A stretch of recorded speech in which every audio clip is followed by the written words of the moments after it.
പെണ്ണുങ്ങളെ ആരിപ്പോ കാണലില്ലല്ലോ. എല്ലാരും നനച്ചുളിപ്പണിയിലേക്കാരാം. നനച്ചുളിപ്പണിയൊക്കെ നല്ലതൊക്കെ തന്നെ. അവനാന്റെ തടി ബാക്കിയാണ് കൊലത്തിലൊക്കെ പണിയെടുത്താൽ മതി. ഇപ്പൊ വടക്കാപ്പുറത്ത് സൈന പിന്നെ നനച്ചുളിപ്പണി എടുക്കാൻ വേണ്ടിയിട്ട് റാക്കിന്റെ മേലെ കയറിയതാണ്. ഇപ്പോഴും ആ കജും കാലും ഒടിഞ്ഞെടുക്കണമെന്ന് പറഞ്ഞു. എല്ലാരും പെണ്ണുങ്ങളെ നിങ്ങൾ തടി നോക്കിക്കോളി. പെര അവിടെ കാലാകാലം പെര ഉണ്ടാവും. മനസ്സ് ബാക്കിയാണ്ടേ. ഒന്ന് കജ്ജും കാലും ഒടി എത്തി ആയി കഴിഞ്ഞാൽ കെട്ടിയ മാപ്പിളാർക്ക് വരാൻ വേണ്ടിയില്ല. പെര നനച്ചു വിളിച്ചതിന് മുന്നേ ആദ്യം ചെയ്യേണ്ടത് അവനാന്റെ മനസ്സൊന്ന് കുളിച്ചാൽ നന്നായി. എത്താ ഓരോരോ പെണ്ണുങ്ങളെ മനസ്സിൽ ഈറും കിബറും പോരും അസൂയായിട്ട് നടക്കണ്ട്. നല്ലൊരു മാസമല്ലേ എന്റെ അതൊക്കെ ഒന്ന് ഒഴിവാക്കി അവിടെയാണ് നനച്ചു കുളിച്ചേണ്ടത്. പെരല്ല. പണ്ടൊക്കെ എന്തോ ഒരു മട്ടേനു ഇളച്ചിയാളും മൂത്തച്ചിയാളും അമ്മായിമ്മ എന്തോ ഒരു മട്ടത്തിലേനു നനച്ചുളിയൊക്കെ. അതൊക്കെ രസേനു. ഇപ്പൊക്കത്താ ഒരു കഥയല്ലേ.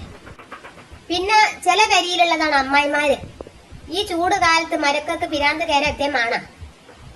അവിടെ തട്ടിക്കൂടെ, ഇവിടെ തട്ടിക്കൂടെ, മേലെ കയറിക്കൂടെ, ഇതൊന്നും പറഞ്ഞുകാണ്ട് മരക്കളെ ഗതിയെടുത്തേണ്ട ആവശ്യമില്ല. പിന്നെ മരക്കളോടിച്ച് പറയാനുള്ളത്, വയസ്സായ അമ്മായിമാര് പെരിയുണ്ടാവും. ഐറ്റങ്ങളെ കൊണ്ട് എത്തിനും കജൂല്ലല്ലോ, വയസ്സായതല്ലേ.